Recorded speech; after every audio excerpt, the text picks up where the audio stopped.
자, 외신인사이드로 넘어가겠습니다. 현예슬 리포터 진행해 주시죠. 네, 안녕하세요. 네. 안녕하세요.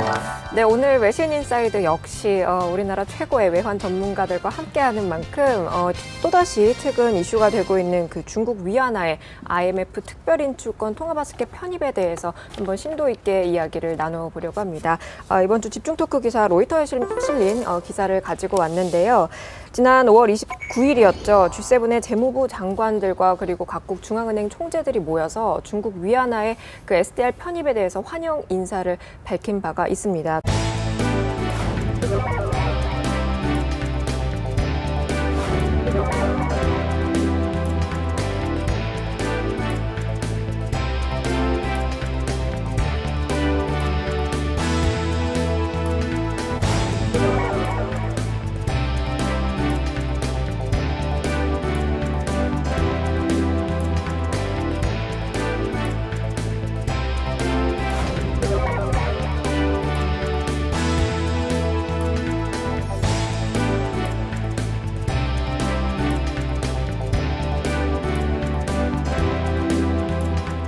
어, 2010년에도 중국이 사실 통화 바스켓 진입을 시도를 했다가 IMF의 그 부적격 판정을 받았었는데요. 당시 그 이유로 그 환율 시스템의 자유화 요건을 맞추지 못했고 또 자유롭게 사용하거나 바꿀 수 있는 그런 통화 자격이 되지 않는다라는 이유로 거절을 했었는데 그로부터 시간이 흘러서 지금 5년이 흘렀습니다. 그 사이에 시진핑과 그리고 인민은행이 굉장히 여러 가지 노력을 통해서 중국 자본시장의 어떤 자유화 그리고 개혁을 단행을 하려고 굉장히 많이 노력을 했는데요.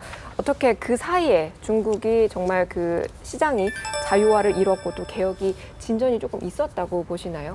저는 차트 하나로 일단 정리를 해볼게요. 이게 SC그룹에서 2010년 12월 말부터 이제 발표하는 지수인데요. 위안화 국제화 지수입니다. 여기가 4가지 핵심 부분이 있는데 수신액, 그리고 딩선 본드 및 CD, 그다음에 무역 결제 및 기타 국제 결제, 그다음에 외환 거래 규모 이런 것들을 종합을 해서 위안화가 얼마나 국제화 됐는지를 보여주는 지표입니다. 여기 보시면 12년도 말에 비해서 거의 지금 3배 정도 굉장히 빠르게 국제화가 진행이 되고 있는 것을 확인을 하실 수가 있습니다. 외환시장의 관점에서 봐보면은 일단 그 중국이 위안화 자유화의 한 방향으로 CNH 시장을 만들었고 홍콩에, 그리고 싱가포르, 런던, 한국에 여기에 위안화 거래 시장을 만들었습니다. 홍콩 위안화 시장 같은 경우에는 지난 한 5년 정도 사이에 거래량이 엄청나게 증가를 해서 한국 외환시장의 거래 규모를 뛰어넘고 있습니다. 거기에 더해서 그 역내로 들어가는 자금, CNH가 CNY로 들어가는 자금과 CNY가 CNH로 옮겨지는 자금들에 대해서 제약이 훨씬 더 약해지고 있고, 그런 쪽에서는 역외에서 조만간에 그리 멀지 않은 시간 내에 그 역내에 CNY를 거래할 수 있는 그런 제약의 완화가, 규제의 완화가 있을 것으로 예상이 되죠. 그런 쪽에서는 저희들이 했던 것보다는 훨씬 더 빠른 속도로 외환 및 그 자본 자유화를 진행을 하고 있다라고 말씀드릴 수가 있을 것 같습니다. 허영관님 어떻게 보시나요? 저는 근데 이제 위안화가 사실 자율 변동제 환율이 아니지 않습니까? 사실 인민은행이 고시를 하고 그 환율에서 플러스 마이너스 2%로 이제 거래가 되기 때문에 사실 엄밀하게 봤을 때는 이 그 G7 재무장관 총회에서 얘기했듯이 테크니컬한 문제들 분명히 있다라고 봅니다.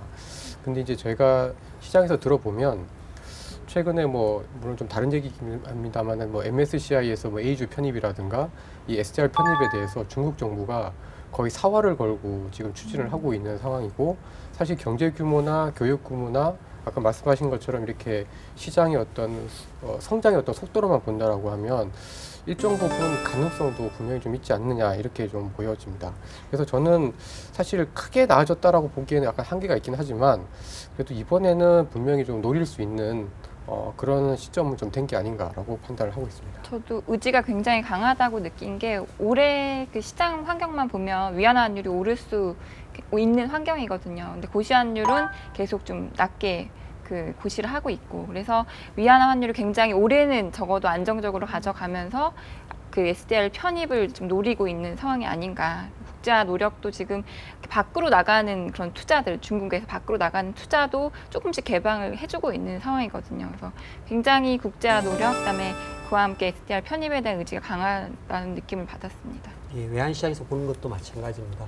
뭐 전반적으로 금년도 같은 경우에는 달러화의 메인 TM 자체가 달러화 강세 추세였음에도 불구하고 위안화는 비교적 안정세를 보이고 있었습니다. 특히 그 지난 연초 같은 경우에는 뭐 중국의 여러 가지 문제들, 금융시장의 여러 가지 문제들 또는 성장률의 저하 등등을 이유로 해서 위안화 약세에 베팅하는 그런 세력들이 많았었습니다. 지난해 하반기 이후에. 근데 그럼에도 불구하고 위안은 지금 한 6.20 정도 근처에서 굉장히 안정되는 모습을 보이고 있거든요. 그리고 아마도 위안화는 위안화일 따름이다. 달러와 강세와 상관없이 위안화 자체의 가치를 지키려고 하는 아마 그 중국 중앙은행의 노력이 그 배경에 있지 않나. 그리고 그런 위안화 국제화의 한 과정에서 그런 것들을 실현시키기 위한 어떤 하나의 일련의 과정으로 그 중국 인민은행이 시도하고 있는 그런 노력들이 아닌가라고 생각이 되십니다. 그 말씀하셨던 것처럼 지금 그 위안화의 어떤 영향력이나 사용이 늘어나고 있다라고 말씀을 하셨는데 관련 기사를 하나 더 소개를 해드리도록 하겠습니다. FT 기사였는데요. 이 러시아의 3대 석유 생산업체인 가스프롬 네프트라는 것이 있는데 이곳이 그 중국에다가 원유를 수출할 때 달러화가 아니라 위안화로 결제를 하고 있다고 합니다. 러시아 당국자들이 그동안 이 서방의 제재를 가하면 그 달러화가 아니라 위안화로 결제를 하겠다라고 여러 가지로 좀 경고성 메시지를 던지고 실제로 그렇게 행하고 있다고 하는데요. 뿐만 아니라 그 지금 중국의 위안화가 세계 5위의 무역 결제로 자리를 잡고 있고 이렇게 계속 그 위안화의 수요가 굉장히 많이 늘어나고 있는데 SDR에 만약에 편입이 되면 글로벌적으로 그 위안화의 사용이 가속화가 더 될 거라고 그럼 보시나요? 저는 그렇다라고 좀 생각을 하고 있는데요.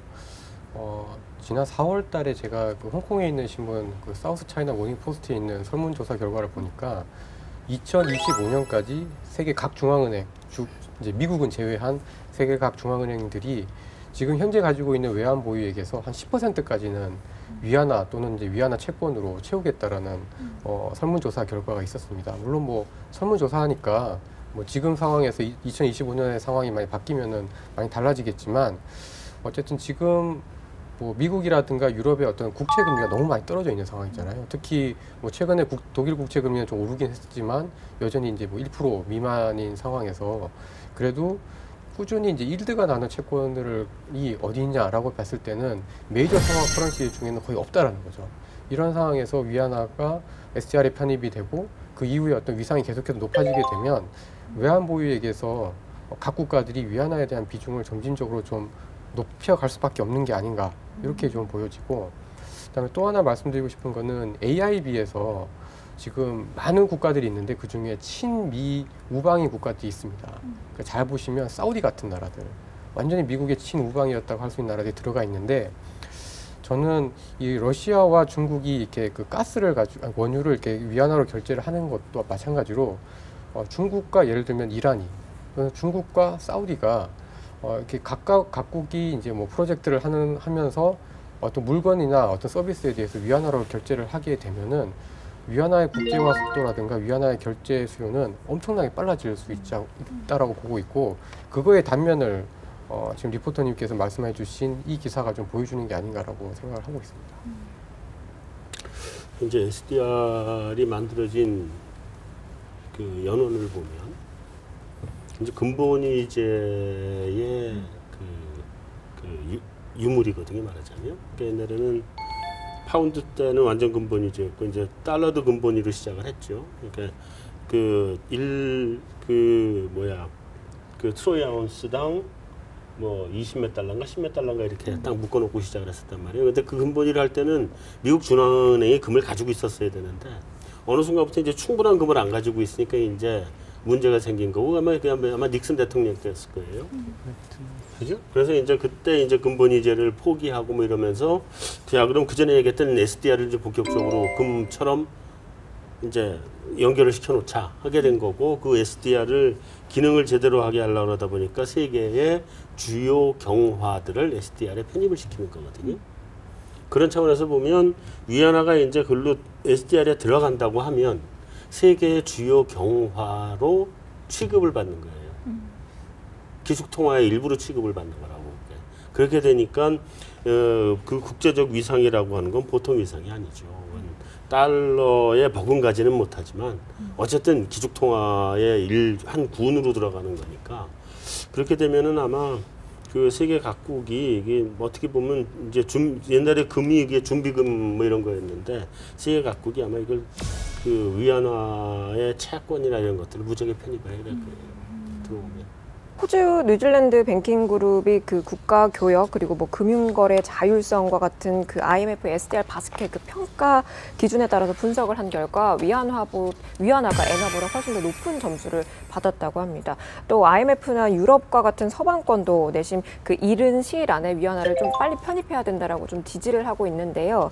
미국과 일본은 본부장님 말씀하셨던 것대로 뭐 중국의 편입을 굉장히 견제하고 있는데 그 이외의 국가들은 좀 환영을 하고 있는데 이 이유가 뭐라고들 보시나요? 뭐 아무래도 첫 번째 생각할 수 있는 요인은 일본 같은 경우도 그렇고 미국 같은 경우도 그렇고 사실은 전 세계에서 교육의 비중 자체가 옛날보다 어쨌든 좀 줄어들고 있는 차원인데 중국은 이제 계속해서 늘어가고 있으니까 그 교육이 늘어가고 있는 중국과의 어떤 결제를 위안화로 한다라는 거는 교육에 있어서의 어떤 그 환전에 대한 리스크를 줄일 수가 있기 때문에 경제적인 측면에서 이유를 하나 좀 찾을 수가 있을 것 같고요.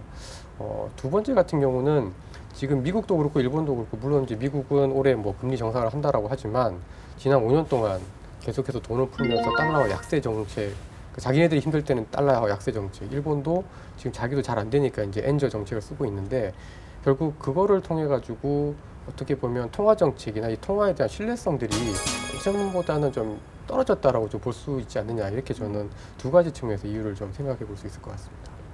뭐 이렇게 보시면 될 것 같아요. 이제 미국이 세계 패권이잖아.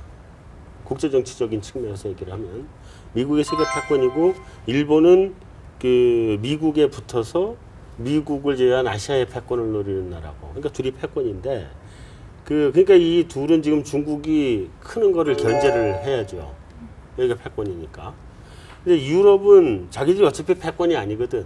그러니까 중국 가지고 장사를 해야지. 유럽은 원래 금융이 세고. 장사를 해야죠. 그러니까 중국이 들어오는 거 좋다 이렇게 되는 거고. 이번에 AIIB 할 때도 유럽이 먼저 들어온다 그랬잖아요. 미국이 막지 않았고. 그러니까 유럽은 그거 가지고 금융시장에서 장사를 하고 금융시장에 그걸 가려고 하는 거고 미국은 이제 중국을 견제해야 되는 상태고 그런 건데 아까 2010년에 한번 하려고 했다가 못했다 그랬잖아요. 2010년하고 지금하고 차이를 보면 2010년에 중국의 GDP가 전 세계에서 차지하는 비중이 한 7%쯤 됐을 거예요. 여기가 이제 13%쯤 올라왔거든. 미국은 뭐 그때 좀 낮았다가 지금 다시 올라와서 한 22% 이렇게 되긴 하는데 그래서 이제 유럽, 일본이 다 찌그러졌죠. 그러니까 중국이 이 속도로 지금 가기 시작을 하면 그 달러화로 환산된 세계 GDP에 차지하는 비중이 금방 미국에 쫓아가 버릴 거예요. 달러 환산으로. 왜냐면 위안화 강세로 가기 시작하면 쫓아가 버리지. 그러니까 그거를 지금 중국을 견제하고 싶은 마음이 있는 거겠죠. 틀림없이. 미국하고 일본은. 지금 아시아에서 미국하고 일본이 같이 편먹고 움직이고 일본 수상이 그 미국 상하원 합동연설을 하잖아요. 그거 해주는 게 일본을 손을 잡아야 중국을 견제한다고 미국이 생각을 하는 거니까 다 이제 관련된 거 아닌가 싶습니다. 이렇게 해서 집중 토크 마무리하도록 하겠습니다. 클로징 부탁드릴게요. 부탁 안 해도 할게요. 네. 저보고 하라고 하실까봐. 혹시 여기 그 기침하시는 분 없어요? 재채기 기침 뭐 이런 거? 없으시죠? 없습니다. 다행이네. 나도 안 해요 아직. 우리 사람들 많은데 가지 마세요. 이렇게 5명이 모이는 것도 사실 좀 불안해. 빨리 끝내야 돼. 네, 빨리빨리 끝내야 돼요. 자, 오늘 여기서 우리 다 마무리하고 다음 주에는 채권 애널들의 수다, 그러니까 금통위 이후에 채권 애널들의 수다를 진행을 하도록 하겠습니다. 다음 주에 남편? 저는 빠지고. 이렇게 예. 가면 씌워가지고. 가면 만들겠습니다. 자, 수고하셨습니다. 수고하셨습니다. 수고하셨습니다.